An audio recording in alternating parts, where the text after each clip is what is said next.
네, 북한의 전매 특허라고 할 수 있습니다. 벼랑 끝 전술이 통하는 시대. 이제는 저물었나 봅니다. 북한에게 사과를 이끌어낸 박근혜 대통령의 대북 원칙론이 주목받고 있는데요. 이번 회담에서 드러난 김정은의 협상 전술을 분석해보고 추후에 열릴 회담에는 또 어떤 전술을 들고 나올지 전망해 보도록 하겠습니다. 동북아 평화협력원의 전현준 원장 나오셨고요. 국방대 박창희 군사전력학과 교수 모셨습니다. 안녕하세요. 안녕하세요. 네, 우선 글쎄 이번 남북 협상에서 북한에서 유감 표명을 했는데 하루가 지나서 황병서 총정치국장이 브리핑을 했는데 이 내용을 보니까 어떤 남한에 대한 훈계라고 할까요? 자화자찬이라고 할까요? 약간 의도적으로 좀 피하려는 모습을 볼 수가 있었습니다. 이번에 브리핑 어떻게 보셨어요? 예, 황병서 입장에서는 그동안의 자신들 행위가 아니다. 그래서 국제사회에 다 알렸지 않습니까? 특히 김영철이라고 하는 이제 정찰총국장이 나와가지고 우리가 그런 걸 한 바가 없다. 그렇게 얘기를 했잖아요. 예. 근데 어떻든 이제 결과적으로는 조금은 부족하지만 유감을 표명함으로써 자신들이 한 것처럼 이렇게 이제 얘기를 했지 않습니까? 예. 그런 측면에서 북한 내부에도 사실은 그 보수 세력이라고 할까요? 그런 층이 굉장히 두텁습니다. 근데 자기들이 하지 않은 소행을 왜 당신이 가서 했다고 일테면 시인하고 왔느냐 이런 이제 불만이 있을 수 있기 때문에 아마 저는 내부 설득용이라고 할까 변명용이 아니었겠는가. 우리가 예. 오히려 우리가 가서 설득을 했고 남한을 설득을 해서 얻을 것 얻고 왔다고 하는 이제 그러한 어떤 성과를 선전하기 위한 그런 수단이었지 않나 그렇게 생각을 합니다. 그래서 네. 개인적으로는 너무 거기에 신경을 쓸 필요는 없다고 봅니다. 물론 황 변호사가 그런 말을 해서는 안 되죠. 왜냐하면 지금 모처럼의 합의인데 이것을 잘 지켜가기 위해서는 남북한 모두의 협력이 필요하거든요. 특히 우리 남측의 협력이 필요한데 당장 모든 언론에서 황 변호사 그거 봐라. 북한 옛날이나 지금이나 달라진 게 뭐가 있느냐. 거짓말을 하지 않느냐. 네. 남한 여론이 나빠지면 남북관계 좋을 수가 없는 거죠. 그렇죠. 따라서 예. 황 변호사 그 얘기는 100번 잘못했습니다만은 그렇지만 북한 내부의 특수성상 황 변호사가 그렇게 할 수밖에 없고 그 뒤편을 보게 되면은 남북관계가 정말 잘 돼서 정말 한반도 평화 협력이 잘 됐으면 좋겠다고 하는 그런 얘기가 또 있기 때문에 네. 한번 우리가 북한의 특수성을 이해할 필요는 있다고 생각합니다. 큰 그림을 그려놓고 봐야 된다 이런 말씀이신 것 같습니다. 예, 근데, 그래도 어쨌든 이 합의문이 남북 간의 합의를 한 부분인데 굉장히 중요하지 않겠습니까? 근데 북에 돌아가서 지금 딴소리를 하고 있는 격이다 보니까 앞뒤가 좀 안 맞는다 이렇게 좀 진정성에 대한 의심을 할 수밖에 없는 것 같습니다. 어떻게 보셨어요? 예, 사실은 황당하죠. 어떻게 보면 이제 회담 과정을 우리가 추측을 해본다면 북한 입장에서는 우리 그 확성기 방송을 어떻게든지 중단하기 위해서 네. 거의 뭐 매달리다시피 했을 겁니다. 예. 우리 양보를 이제 부탁을 했을 거고 그 과정에서 그 황병서는 우리 김관진 실장에게 목함 치료의 도발 사실을 인정하지 않을 수가 없었을 거거든요. 근데 이제 돌아가가지고 엉뚱한 소리를 하는 걸 우리가 보면은 조금 납득하기 어려운 면이 있습니다. 근데 다만 북한 입장을 우리가 한번 본다면 아마 그런 상황으로 유출할 수 있을 것 같습니다. 일단 북한은 이번 확성기 그 방송 중단을 위해서 뭐 거의 전쟁 도발 위협까지 가했고 대규모의 군사력을 지금 동원한 그런 그 상황이거든요. 근데 이제 협상이 마무리되고 그다음에 그 군사력을 이제 철수시켜야 됩니다. 전전 상태를 해제시켜야 되는 그 예. 상황이죠. 예. 그 상황에서 그럼 어떻게 이 상황을 설명을 할 것이냐라는 부분인데 일단 합의문을 발표를 하면서 거기에 나와 있는 그 두 번째 항, 뭐 유감 표명이라든가 뭐 이런 부분에 대해서 사실대로 얘기할 수 없었던 그런 내부 속내가 있고 그런 측면에서는 결국은 내부용으로 보는 것이 맞다 이렇게 보고요. 그러니까 예. 내부적인 사정에 대해서는 두 분이 공감하시는 것 같습니다. 예, 그렇습니다. 다만 조금 뭐 저희 정부도 이제 거기에 대해서 크게 개의치 않는 그런 그 입장인 것 같고 다만 조금 우려스러운 부분은 앞으로 이제 우리가 최고 고위급 회담이라든가 이제 다른 실무급 회담 이런 것을 앞두고 있는데 이 협상들이 이제 본인들이 원하는 방향으로 풀려나가지 않을 때 이런 걸 또다시 들고 나올 가능성도 개연성도 있다고 저는 우려하고 있습니다. 네, 일단 이번 남북 협상만 두고 보면은 사실상 박근혜 대통령과 김정은 위원장의 대리전이었다고 네, 해도 그렇습니다. 뭐 과언이 아닌 것 같습니다. 특유의 스타일들이 그대로 좀 묻어났다 이런 평가가 지배적인데 우리 박근혜 대통령의 대북 원칙론 그렇게 좀 강경하게 고집했던 것이 통했나? 왜냐하면은 이게 만약에 사과 표명을 안 하면은 우리가 철수하겠다 이런 언급을 하니까 북한에서 약간은 당황한 듯한 기색이었거든요. 그게 좀 적절했다고 보시는지요? 그렇습니다. 그러니까 이제 황병서하고 김양건은 이제 교실을 받고 그렇겠죠. 내려왔습니다. 예. 어떻게 해서든지 확성기 방송을 중지를 시키라고 하는 그런 명령을 받고 왔을 것이고 좀 과격하게 표현하면은 죽는 한이 있더라도 관철시키고 와라 이런 이제 강령적 교실을 받은 걸로 생각이 됩니다. 거기에 대해서 우리 박근혜 정부 또 박근혜 대통령께서는 원칙을 고수를 한 거고 우리로서는 피해자 아닙니까? 그래서 어떻게 해서든 시인 사과 재발 방지 약속을 받아야 되는 그런 입장이고 우리가 흔한 이제 그 속된 말로 때리는 사람은 이제 발 뻗고 못 자도 맞은 사람은 발 뻗고 잔다는 그런 그 얘기가 있듯이 우리가 피해자이기 때문에 당당할 수밖에 없는 거죠. 더 어떻게 우위의 입장에서 협상을 진행할 수 있었던 것 아니겠습니까? 그런데도 박근혜 대통령은 정부 출범 이후부터 꾸준히 얘기한 게 남북 관계의 그 비정상적인 것을 정상화시키는 거. 이걸 대북 정책의 또 원칙으로 삼고 있었지 않습니까? 예. 그렇기 때문에 북한이 몰릴 수밖에 없는 그런 상황이었다고 생각이 되고 물론 끝까지 시인을 하기 싫었겠죠, 북한은. 그렇지만 그 확성기 방지라고 하는 이걸 관철시켜야 되는 그런 입장에서는 네. 자기들이 양보할 수밖에 또 없었을 것이고 또 한편으로는 남북한 모두 무력 시위를 했지 않습니까? 그렇죠. 예. 일종의 이제 한포 외교라고 합니다만은 그런 이제 과정 속에서 역시 한미 연합 전력의 월등한 그런 것들이 북한에게도 많은 위협이 됐을 것으로 생각이 되고 뭐 여러 가지 이제 시간이 없습니다만은 중국의 중재라든가 예. 이런 것도 또 우리가 같이 고려를 해서 봐야 될 것 같습니다. 그러니까 이제 협상 과정에 대한 이야기를 저희가 나눠보고 있는데요. 북한 입장에서는 이번 회담에 임했을 때 분명히 이 대북 방송, 확성기 방송 중단에 대한 확실한 목표가 있었지 않겠습니까? 그러니까 어쨌든 김정은 위원장의 입장에서도 자신들의 그 전형적인 전술이 좀 먹히지 않으니까 이번에는 좀 한 발짝 어느 정도 양보를 해서 목표를 좀 얻기 위한 전략을 썼다. 이런 분석이 좀 지배적이더라고요. 이번에 협상 과정 어떻게 보셨어요? 예. 그 사실 이번 김정은의 그 협상 기술이나 전략은 과거와는 다르죠. 이제 김정일 시대에는 어떻게 보면 그야말로 이제 벼랑 끝 전술. 네. 그래서 그 도발을 하고 또 이제 협상을 통해서 뭔가를 얻어내는 그런 뭐 악순환을 계속 반복을 해왔지 않습니까? 근데 이번에는 사실 김정은이는 양보를 한 측면이 좀 있습니다. 첫 번째는 이제 대화를 먼저 제의를 했고, 그 다음에 이게 뭐 물론 논란의 소지는 있을 수가 있고 또 뭐 사람마다 평가하는 기준은 다를 수 있지만 그렇죠. 예. 일단은 유감 표명을 명시적으로 했다는 거죠. 이런 측면에서는 과거 김정일의 그런 협상 기술하고는 좀 다르다는 측면이 저는 말씀을 드리고 싶고 중요한 것은 결국은 왜 김정은이가 그러한 선택을 어떻게 보면 양보를 할 수 없었느냐라는 부분이죠. 한 두 가지를 저는 지적을 하고 싶습니다. 첫 번째는 심리전에 너무 올인을 한 것 같습니다. 그러니까 저희도 이제 심리전 그 자체, 대북 방송 자체가 북한에게 주는 그 어떤 충격이라든가 취약성 뭐 이런 부분들은 알고 있었지만 그렇죠. 예. 이번에 북한의 반응을 통해서 그야말로 심리전은 쟤들의 아킬레스건이다. 그러니까 수를 읽었다는 말씀이시죠? 예, 그렇죠. 그리고 이제 그걸 통해서 이제 우리가 앞으로 더 이 심리전 그런 그 대책을 발전시켜 나가서 이걸 좀 무기화하고 예. 이제 북한을 좀 그 어떤 잘못된 행동에 대해서 대응할 수 있는 그런 그 여지를 좀 줬다는 측면에서 일단은 네. 잘못된 것 같고요. 두 번째는 북한의 그 전략입니다. 사실 전에는 북한이나 우리나 이제 재래식 전력끼리 이렇게 대치하는 대칭 전략이었었죠. 그러다가 이제 이 재래식 전력으로 안 되니까 북한에서는 비대칭 전략으로 해서 뭐 잠수함 도발이라든가 뭐 연평도 포격, 그다음에 NLL 도발이라든가 네. 목함질에 네. 은밀하게 뭐 기습적으로 하는 그런 그 도발을 일삼았지 않습니까? 근데 결국은 이번에 북한이 들고 나온 이 위협, 이 성격을 보면은 대칭적인 거거든요. 예. 대칭적인 측면에서는 도저히 우리를 당해낼 수가 없습니다. 한미연합전력을. 그래서 사실은 되지도 않을 그런 그 위협을 가지고 이 간 측면이 오히려 자충수를 둔 게 아닌가 그런 측면에서 일단 말씀을 드리고 싶고 아무튼 이런 측면들이 결국은 그 김정은이가 과거 이제 그 김정일 때의 그런 그 협상 기술에서 조금 그 뒤떨어지는 어떻게 보면은 좀 후퇴하는 그런 그 모습을 보인 것으로 볼 수 그러니까 있습니다. 바로 이 부분인데 후계 과정도 아무래도 짧았고 김정일의 협상 스타일하고 좀 비교를 많이 하시는 것 같은데 김정일 같은 경우에도 그래도 이 도발이나 협상 시기를 좀 적절하게 이용을 했다면 김정은 위원장 같은 경우에는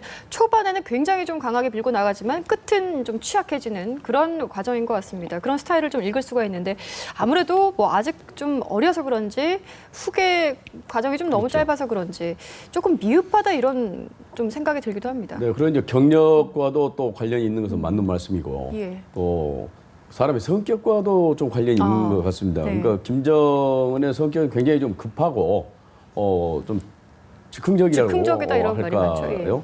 그런 면이 좀 있는 것 같습니다. 그래서 그 숙청하는 것도 보게 되면 자기 성질에 맞지 않으면 즉각 처형을 하고 계급도 예, 즉각 그렇습니다. 강등시키고, 또 즉각 또 계급을 다시 또 원위치 시켜주고, 또 어디 현지 지도력을 가게 되면은 거기에 대해서 뭐 바로 화를 내고, 막 나무라고, 또 어떤 부대 같은 경우는 마음에 안 들면 해체시키고. 그렇습니다. 그래서 성격이 굉장히 급하면서 성과를 즉시 내야 되는 그런 이제 그 개인적인 성격과도 관련이 있는 것 같고, 그 다음에 이제 뭐가 지금 문제냐면은 자기가 지금 어리고 그 경륜이 없은 것에 대한 컴플렉스가 좀 있는 것 같습니다. 그래서 그걸 좀 무시한다고 생각하는 사람이나 나라에 대해서는 굉장히 그 반발이 심합니다.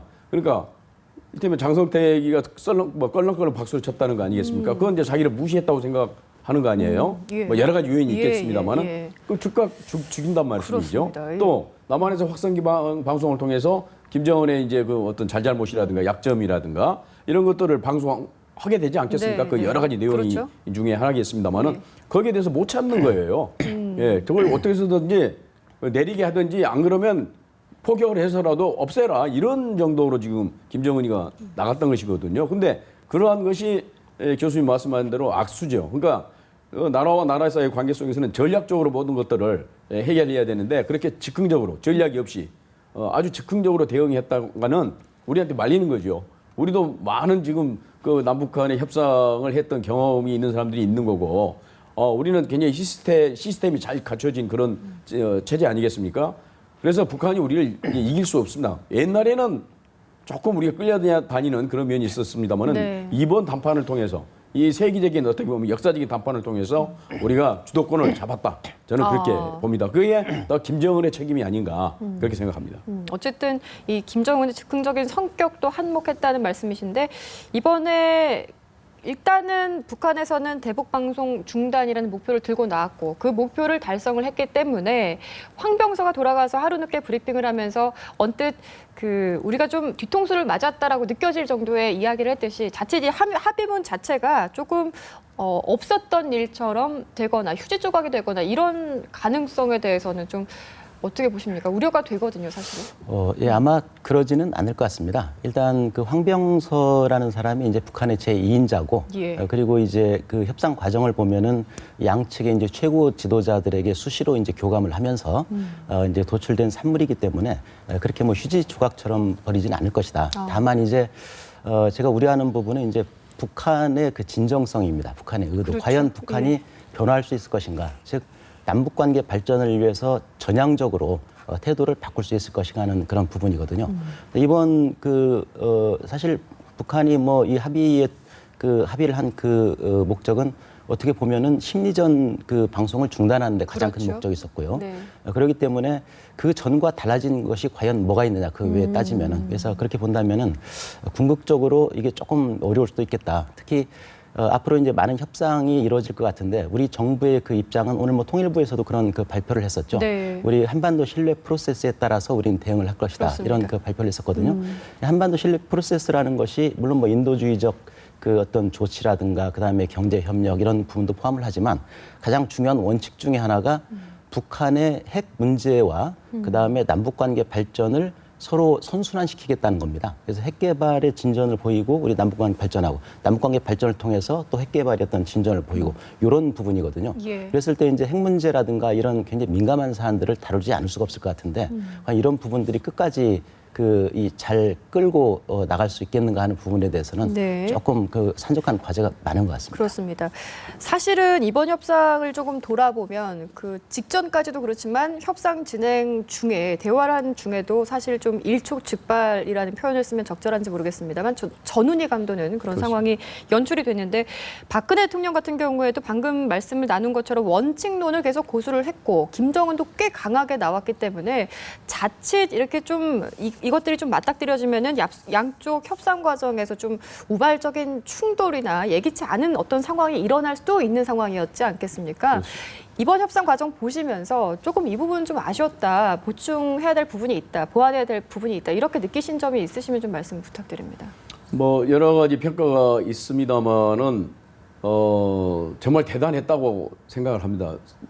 감히 세계적인 담판이라고 저는 아까 얘기를 예. 했습니다만은 남북 관계의 그 획기적인 전환점이었다 그렇게 보는 거고 우선 첫째는 주도권에 있어서 우리가 기선을 이제 잡게 됐다고 네. 하는 것이고 그다음에 남북한의 최고 지도자의 의지가 있으면은 뭐든지 할 수 있겠다는 그런 생각을 또 하게 됐습니다. 그러니까 어떻든 우리도 판을 깨지 않았고 북한도 판을 깨지 않고 뭔가 합의를 도출해야 되겠다는 그런 의지가 분명히 있었기 때문에 그렇게 43시간인가 하는 오랫동안 회담을 했지 않습니까? 핵 문제 말씀하셨습니다마는 예. 핵 문제를 비롯한 모든 남북 관계의 문제 이런 것들도 맨날 며칠씩 정말 끝장 토론으로 네. 할 수 있겠구나 하는 그런 가능성을 보였다는 것이죠. 물론 아쉬운 점들도 있죠. 보다 더 좀 더 밀어붙여서 사과라고 하는 그런 표현까지도 끌어냈으면 하는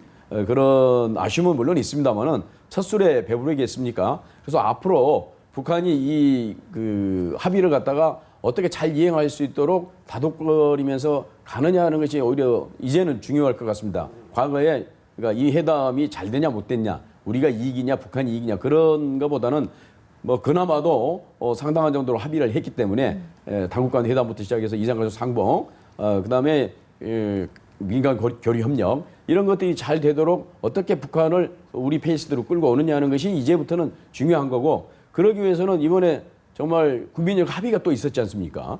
그렇잖아요. 여야가 그렇습니다. 초당적으로 밀어줬고 이런 그 모습들을 앞으로도 보여준다고 한다면 남북 관계가 굉장한 발전을 이룰 수 있는 것이고 역시 박근혜 정부가 추진하는 한반도 신뢰 프로세스도 성공적으로 정착이 되지 않을까 그렇게 생각을 합니다. 네.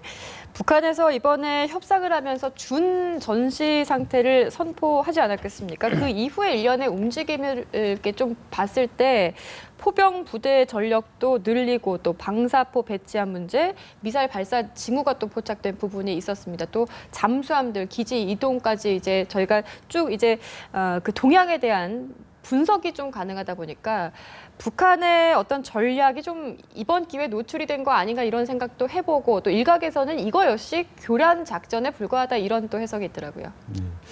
제가 봤을 때는 교란 작전은 아닌 것 같습니다. 일단 이번이 물론 전쟁 도발은 아니죠. 전쟁 도발을 위협을 한 거고 만약 네. 전쟁을 실제로 했다면은 그렇게 은밀하게 이렇게 기습적으로 하지 이렇게 막 소리내면서 떠들면서 하지는 않았을 겁니다. 그래서 일단은 그 도발 위협을 가하는 그 과정에서 이제 북한이 가지고 있는 그런 그 전력을 어떻게 운용하는지를 볼 수 있는 그 좋은 기회로 작용한 것은 사실입니다, 사실은. 예. 근데 이제 이런 것들이 저희가 몰랐던 것은 아니고요. 전부 예상을 하고 있던 부분입니다. 다만 이제 그 순서는 예. 좀 바뀔 수가 있죠. 예. 예를 들어서 전쟁시라고 한다면은 은밀하게 먼저 잠수함이라든가 특수부대를 침투를 시키고 그 다음에 이제 그 좀 발각이 될 수 있는 그 후방에 있는 포병이라든가 이제 부대들을 신속하게 앞으로 전진을 시켜서 네. 우리가 준비할 시간을 최단 시간으로 줄이면서 이제 바로 기습 공격을 하는 그런 그 형태를 보이는데 지금 정반대죠. 먼저 이제 포병 부대를 투입을 했고 그러네요. 그 다음에 이제 나머지를 이제 했기 때문에 이거 이제 에스컬레이션 차원에서 이제 하나씩 했는데 중요한 건 뭐냐면은 우리가 이제 사실은 다 예측을 하고 있는 부분에도 불구하고 그런 부분들이 어떻게 움직이는지를 실제로 볼 수 있었던 그런 측면에서 의미가 있고요. 그래서 아마 이런 움직임을 통해서 저희가 뭐 작전 계획이라든가 이런 것을 좀 바꾼다고 하더라도 이게 뭐 완전히 변환되는 것이 아니라 보완되는 수준에 아마 그치는 것으로 제가 볼 수가 있고 네. 다만 북한 입장에서는 이제 이러한 그 움직임이 노출이 됐기 때문에 예. 오히려 이제 전략을 조금 다른 측면으로 이제 이끌어갈 수도 있겠죠. 북한에서? 그런 그렇죠. 예. 그런 거를 우리가 이제 사전에 예측해서 그렇죠. 우리 전략에 반응하는 그런 지혜가 필요하다고 봅니다. 그렇습니다. 그리고 하나 또 추가해서 저희가 여쭤보고 싶은 게 잠수함 기지 이동 이 부분은 지금이야 이제 준전시 상태가 해제돼서 기지로 복귀했다 이렇게 전해지고 있지만 그 사라졌지 않습니까? 네. 그 사라진 기간 동안에 이 뭐 어떤 좀 예상되는 경로가 있으신지 왜냐하면 이게 단지 좀 겁을 주기 위한 쇼잉의 목적이었는지 아니면 실제로 업무 수행을 위한 좀 작전 지시가 있었는지 이 부분이 궁금하거든요. 예, 제가 봤을 때는 이제 무력 시위의 성격이 강하다고 저는 보고요. 그래서 물론 뭐 물 밑으로 전부 가라앉았지만은 뭐 이 NLL을 넘어와 가지고 우리 뭐 남한 이 어떤 우리 한국의 영해를 휘젓고자 아니고 이런 부분은 아닐 겁니다. 우리도 이제 최고의 경계 태세를 유지하고 있었고 그러다 보니까 그 다른 그 잠수함을 탐지할 수 있는 장비가 많이 있거든요. 뭐 P3기라든가 네. 이제 잠수함 탐지하는 비행기거든요, 항공기. 그리고 또 뭐 링스 헬기라든가 그다음에 P4E에서도 이제 우리가 그런 것을 탐지할 수 있고요. 그래서 북한은 직접적으로 아직은 군사적 교전을 지금 감행하는 시기가 아니기 때문에 예. 그 잠수함들을 일단은 NLL 이북에다가 대기시켜 놓고 아마 그 긴장을 조성하는 그런 그 목적으로 대기를 하고 있습니다. 그렇습니다. 마지막으로 저 박사님께 좀 질문을 하나만 드려볼게요. 이제 추석 정도에 이제 이산상봉 이야기도 있고 또 추가 회담이나 협상도 저희가 좀 기대할 수 있는 부분인 것 같은데 이번 참에 북한에서 박근혜 대통령의 대북 원칙론을 읽었단 말이죠. 그러면은 앞으로는 어떤 전략을 들고 나올까요? 이게 박근혜 대통령의 그 이제 원칙론을 읽었다는 말씀이죠. 그래서 이제 섣불리 도발을 한다든가, 특히 인명을 설상하는 그런 도발을 한다든가, 그건 상상할 수 없을 것입니다. 바로 이제 응징을 할 가능성이 높기 때문에. 네. 그래서 합의된 대로 이제 오히려 적극적인 평화 공세로 나올 가능성이 높다고 봅니다. 북한은. 그러니까 각종 회담을 하자. 유화적으로. 그렇죠. 오이사조치 예. 해제를 위한 회담이 됐든, 예, 뭐 이산가족 상봉을 뭐 정리하는 문제부터 시작해서 각 방면의 대화를 적극적으로 제안하는 그런 모습으로 나올 가능성이 높은 거고, 예. 뭐 우리로서는 바람직한 일 아니겠습니까? 그렇습니다. 그래서 충분히 그걸 활용을 해서 화해 협력으로 가는 그런 지혜가 필요한 거고, 다만 그런 후속 협상 과정에서 많은 이제 문제점이 또 도출될 겁니다. 그래서 밀고 당기고 또 심지어는 진짜 박차고 나가는 이런 상황이 벌어질 텐데 여기에서 양측 측의 인내가 또 필요하다고 봅니다. 이번에 담판에서 보여준 그런 인내가 없으면 또 깨집니다. 그렇죠. 예, 예. 그렇기 때문에 남북한 모두가 인내를 하고 이 공동 담화문의 발표문의 취지를 잘 살리는 그러한 모습들을 보여주지 않으면은 남북한의 위기가 또 올 수 있다고 하는 그런 것을 항상 우리는 염두에 둬야 될 것이고 70여 년 동안 막혔던 것이 하루아침에 뚫릴 수는 없는 거고 그 관행이 계속 남아 있죠. 습성이. 그렇기 네. 때문에 그런 것을 경계를 하면서 나가야 될 것으로 생각을 합니다. 네, 알겠습니다. 이렇게 해서 이번 회담에서 드러난 김정은의 협상 전술에 대한 이야기도 오늘 두 분 모시고 나눠봤습니다. 전현준 박사 그리고 박창희 교수였습니다. 고맙습니다. 감사합니다.